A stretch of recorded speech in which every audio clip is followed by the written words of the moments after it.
వైసీపీలో మార్పులు చేర్పుల కసరత్తు జోరందుకుంది.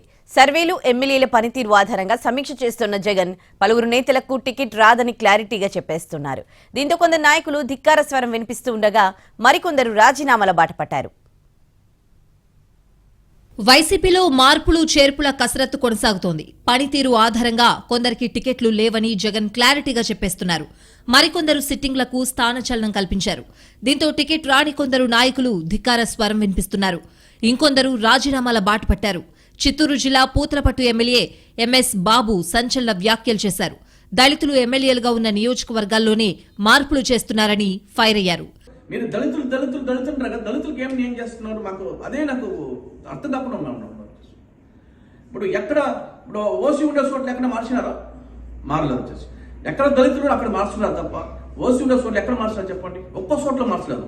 తిరుపతి జిల్లాలో మొత్తం ఇచ్చినారు. వచ్చేసి వ్యతిరేకంగా ఉంటే కూడా అక్కడ ఇచ్చినారు. కానీ మేము వ్యతిరేక లేకుండా చోట్ల మాకు ఇస్తున్నాం. లేదంటే ఏ విధంగా మాకు ఓర్చుకోవాలో మాకు అర్థం కాలేదు. వచ్చేసి వైసీపీ రాష్ట్ర ప్రధాన కార్యదర్శి మాజీ మంత్రి దాడి వీరభద్రరావు ఆ పార్టీకి రాజీనామా చేశారు. పార్టీకి రాజీనామా చేసే ముందు నియోజకవర్గంలోని తన అనుచరులతో భవిష్యత్ కార్యాచరణపై సుదీర్ఘంగా చర్చలు జరిపారు. తన రాజీనామా లేఖను దాడి సీఎం జగన్మోహన్ రెడ్డికి పంపారు. పార్టీ వీడుతున్నట్లు ఏకవాక్యంతో లేఖ రాశారు. రాజీనామా కాపీని సజ్జల రామకృష్ణారెడ్డి, విజయసాయిరెడ్డికి పంపారు దాడి వీరభద్రరావు.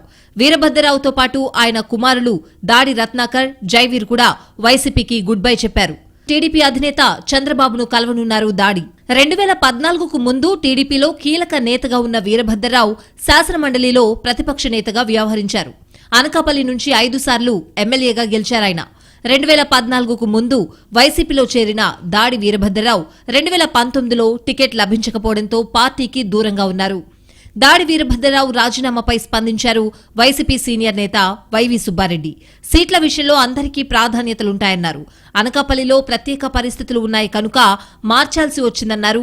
ఓపిక పట్టాలని దాడి వీరభద్రరావుతో మాట్లాడినా వినిపించుకోకుండా రాజీనామా చేశారన్నారు.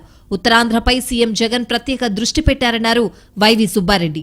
అనకాపల్లిలో ప్రత్యేక పరిస్థితులు ఉన్నాయి కాబట్టి దానివల్ల మేము వాళ్ళకి కొన్నాళ్ళు ఓపిక పట్టండి, రాబోయే రోజుల్లో ఏదైనా అవకాశం ఉంటే చూద్దామని చెప్పాం. అయినా సరే వాళ్ళు వినిపించుకోకుండా రాజీనామా చేశారు. పార్టీ ఎమ్మెల్యేలతో వరుస సమావేశాలు నిర్వహిస్తున్న జగన్ సర్వేల ఆధారంగా కొందరికి టికెట్ లేదని చెప్పేస్తున్నారు. అదే సమయంలో పార్టీ విధానానికి వ్యతిరేకంగా పనిచేస్తున్న వారిపై చర్యలు తీసుకోవాలని భావిస్తున్నారు. గీత దాటిన ప్రజాప్రతినిధులపై సీరియస్ యాక్షన్ తీసుకోవాలని నిర్ణయించినట్లు తెలుస్తోంది.